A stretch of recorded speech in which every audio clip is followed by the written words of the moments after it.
পাশে আমায় কবর দিও ভাই।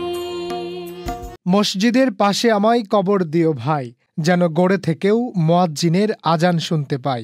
মসজিদের পাশেই শুয়ে আছেন জাতীয় কবি কাজী নজরুল ইসলাম। সাম্যের এই কবিকে বাংলাদেশের মানুষ জাতীয় কবি হিসেবে জানলেও 52 বছর পর্যন্ত তার কোনো দালিলিক স্বীকৃতি ছিল না। অবশেষে গত 5 ডিসেম্বর অনুষ্ঠিত উপদেষ্টা পরিষদের সভায় কবি কাজী নজরুল ইসলামকে জাতীয় কবি ঘোষণা করে গেজেট প্রজ্ঞাপন প্রকাশের প্রস্তাব অনুমোদন করা হয়। আর সেই রাষ্ট্রীয় স্বীকৃতিকে স্বাগত জানিয়ে নজরুল র্যালি করেছেন নজরুল ভক্তরা।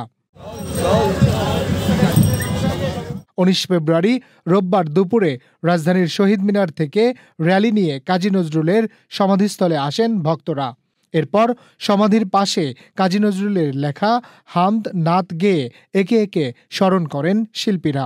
ওরে ও চাঁদ রাঙ্গলি কি তুই গভীর অনুরাগে, ওরে শোনো শোনো ইয়া ইলাহি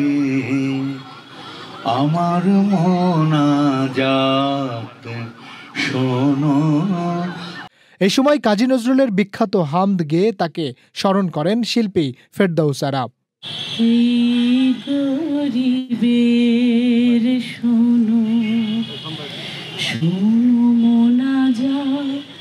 কাজী নজরুল ইসলামের এই স্বীকৃতি সিদ্ধান্তকে অভিনন্দন জানিয়েছেন শিল্পী ও ভক্তনুরাগীরা। কবি কাজী নজরুল ইসলাম হৃদয়ে মুখে যতই থাকুক, তার সঙ্গে রয়েছে সরকারি একটি স্বীকৃতি প্রজ্ঞাপন জারির মাধ্যমে এই আনন্দের ভাগাভাগি সারা বিশ্বের সকল বাঙালির সাথে করে নিতে চাই। এই সময়ে দাঁড়িয়ে আমি একজন নজরুল চর্চাকারী এবং শিল্পী হিসাবে এটুকু বলতে পারি যে আমাদের প্রাণের কবি, আপামর বাঙালির প্রাণের কবি, তাকে জাতীয় কবি হিসাবে রাষ্ট্রীয় গেজেট প্রকাশ করা হয়েছে। এটা অত্যন্ত আনন্দের একটি বিষয়। এছাড়াও নতুন প্রজন্ম এবং শিল্পীরা মনে করছেন কাজী নজরুল ইসলামের অসাম্প্রদায়িক চিন্তাধারা থেকে জাতীয় কবি স্বীকৃতি গেজেট আকারে পাওয়া অনেক আগেই উচিত ছিল।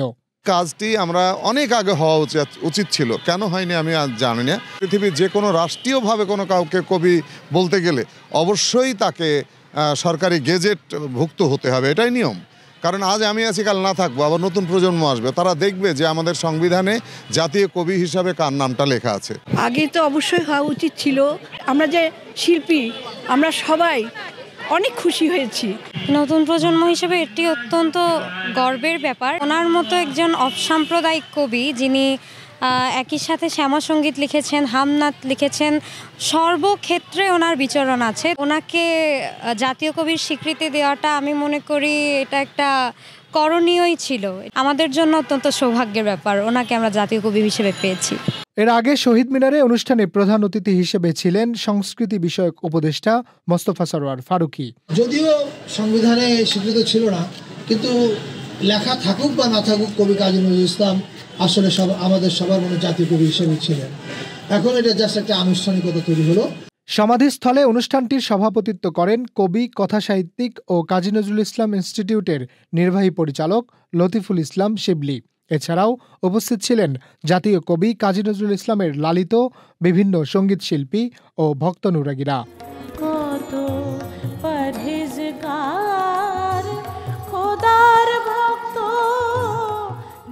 হারুনুর রশিদ, চ্যানেল আই, ঢাকা।